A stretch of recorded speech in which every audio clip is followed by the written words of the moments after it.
the media can't help but pay attention to startling new Biden-Trump polls. They said they wouldn't get caught up in the horse race coverage this year. But some new polls have the media buzzing. Okay, we're not going to do it. We're not going to get caught up in the horse race coverage of the 2024 presidential election like we did in past elections. We're going to ignore the polls for now. That's what the media says. We're going to focus on policy and issues, and we're going to ignore the polls. Then a poll comes out with numbers so striking that they are impossible to ignore. That's what happened Monday when a poll came out that had the media buzzing, even if some of the buzz was to not get caught up in the buzz.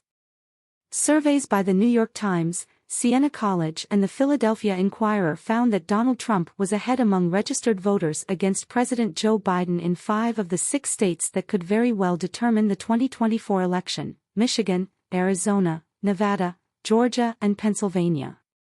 The lone battleground state where Biden led among registered voters was Wisconsin. What's even more pronounced is how heavy some of the numbers are in Trump's favor. Trump was up 7 points in Arizona and Michigan, 10 points in Georgia, and a whopping 12 points in Nevada. Nate Cohn, the chief political analyst for the New York Times, wrote, "The race was closer among likely voters. Mr. Trump led in 5 states as well, but Mr. Biden edged ahead in Michigan while trailing only narrowly in Wisconsin and Pennsylvania. While Mr. Biden won all 6 of those states in 2020, victories in Pennsylvania, Michigan, and Wisconsin would be enough for him to win re-election, provided he won everywhere else he did 4 years ago." Cohn points out that these numbers are largely unchanged since last November. Yet since then, Cohn notes, the stock market has gained 25%, Mr. Trump's criminal trial in Manhattan has started, and the Biden campaign has unleashed tens of millions of dollars in advertisements across the battleground states. The polls offer little indication that any of these developments have helped Mr. Biden, hurt Mr. Trump, or quelled the electorate's discontent.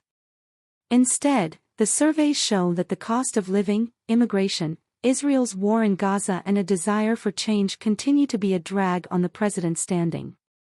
So, the next question is, naturally, do these polls matter, and should the media pay attention to them, especially when you throw in the margin of error in some of the states that are close?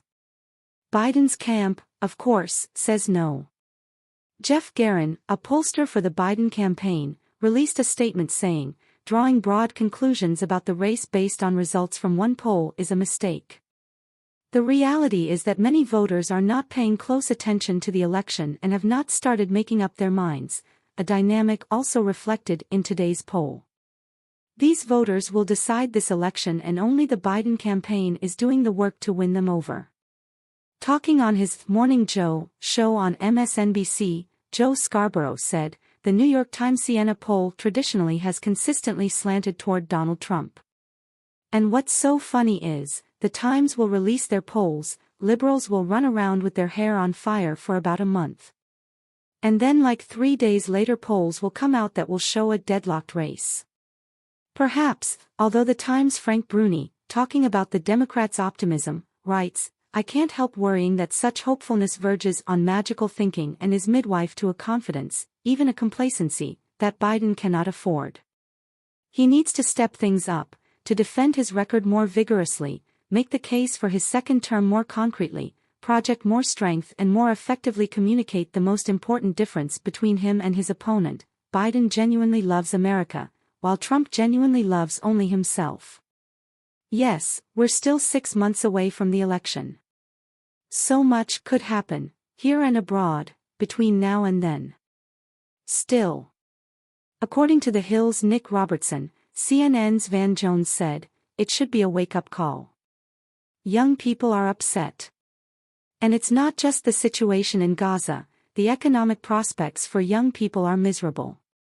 In the NBC News Politics newsletter, Mark Murray wrote, "The surveys highlight what appears to be Biden's much narrower path to win the necessary 270 electoral votes."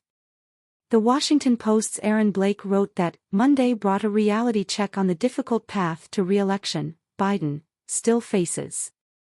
Blake, however, believes Biden can turn it around, writing, "Biden simply isn't winning the voters he should.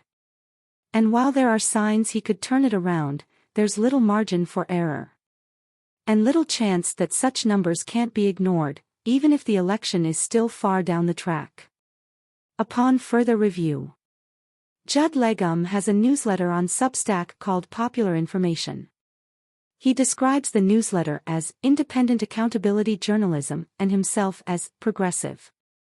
He also used to work for Hillary Clinton.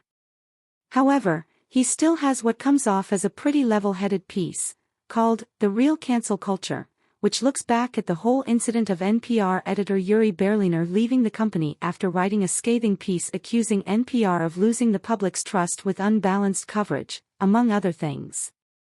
Legum also writes a little about the Bari Weiss outlet that published Berliner's piece. Weiss was an editor and writer at the New York Times until resigning in 2020 because she felt she was bullied by colleagues who disagreed with her viewpoints. Legum writes, in January 2021, Weiss launched a newsletter, Common Sense, with her partner, Nellie Bowles. Weiss billed Common Sense, now the Free Press, as the antidote to cancel culture, which she argued was the practice by progressives of seeking to punish and ostracize anyone who diverged from their ideological orthodoxy. However, Legum later adds, ironically, as Weiss cashes in on her critique of cancel culture, the Free Press has become a central part of a sophisticated right-wing ecosystem that seeks to tear down anything and anyone who diverges too far from their ideology. I just cherry-picked a couple of passages, so read the whole thing. It's interesting.